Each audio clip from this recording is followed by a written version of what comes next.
Why will I tell you my weaknesses? मैं आपको अपने स्ट्रेंथ वीकनेस के नाम पे बताऊंगा. You know, जैसे English. I'm a perfectionist. मैं वर्कोहॉलिक हूँ. मैं इनोसेंट. English. बैंक क्या लौड़े? ये क्या इंग्लिश लगा रखा है बे? 4 साल का था मैं जब मेरे पापा जबलपुर में किसी हलवाई के यहाँ काम करते थे. खुद तो कभी स्कूल गए नहीं, इसलिए अपनी गांड घिस के मुझको स्कूल में भर्ती करवाया. अब कहने के लिए तो वो इंग्लिश मीडियम स्कूल था, लेकिन साले हमारे टीचर लोग खुद हिंदी में बात करते थे. हमारे स्कूल के लड़के एक दूसरे से यो व्हाट्स अप डॉग ऐसे बात नहीं करते हैं. क्या भौंक रहा है तेरा लंडा आजकल है? ऐसे गले मिलते हैं. किसी तरह रट्टा मार मार के 10th तक पहुंचे तो पता चला कि जिंदगी में सफल होने के लिए एक ही तरीका है और वो है इंजीनियरिंग. सब यही कहते थे. माँ बाप, टीचर लोग, गली का वॉचमैन भी हमसे पूछता था, और भैया कैसी चल रही है आपकी तैयारी? भाग बेंचो, तुमको क्या करना है? इसलिए हमारे स्कूल के बच्चे हम सब पहुंच गए बकरों की तरह. मैं IIT, मैं NIT. अरे जिस बच्चे ने अपने बाप को जलेबी तलते देखा है वो तो यही सोचेगा ना कि जिंदगी में पैसा ही सब कुछ है. I did not choose this engineering life, sir, and neither did this engineering life choose me. It was shoved down my throat by my teachers while my hands were tied to my back by my friends and my parents watched in silence. और English सुनेगा तो मादर चोद तो सुन.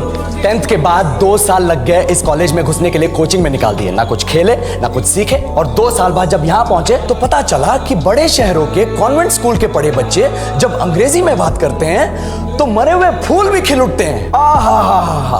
हवा में oxygen की मात्रा बढ़ जाती है इनकी अंग्रेजी सुन के. और पूरे कॉलेज की लड़कियां इन इंग्लिश स्पीकिंग लड़कों को अपना जीवन साथी .com मान चुकी है. तुझे क्या लगता है? मुझे कभी लगा नहीं कि मैं अपनी अंग्रेजी पे काम करूं, अपने पर्सनालिटी पे काम करूं. बहुत लगा. ये चूतिया इंडस वैली सिविलाइजेशन का जो एजुकेशन सिस्टम बिठा के रखे हो, जिसमें हर साल में 10 सब्जेक्ट, हर सब्जेक्ट में theory, practical, viva, lab work, external, internal, majors, minors, assignment, project, thesis, गांड मार के रख ली हमारी. महीनों तक नहाना भूल जाते हम लोग और फिर हमारा परसेप्शन बना देते हो कि हम ऐसे ही रहना चाहते हैं. अब इस साल में एक बार कल्चरल फेस्टिवल आता है, एक बार. उसके लिए भी प्रोफेसर से भीख मांगनी पड़ती है. अरे बिना इंग्लिश बोले, बिना लड़कियों से बात किए कौन गांडू रहना चाहता है वैसे?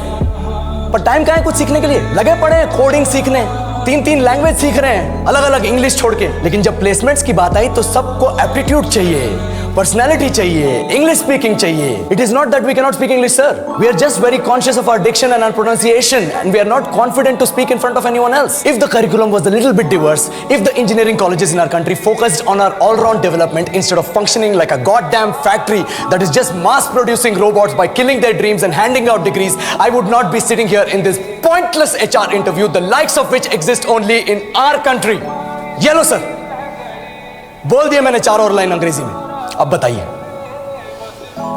क्या मैं आपके मल्टीनेशनल कंपनी के लायक हूं? Do I have the potential to be a slave of your esteemed organization?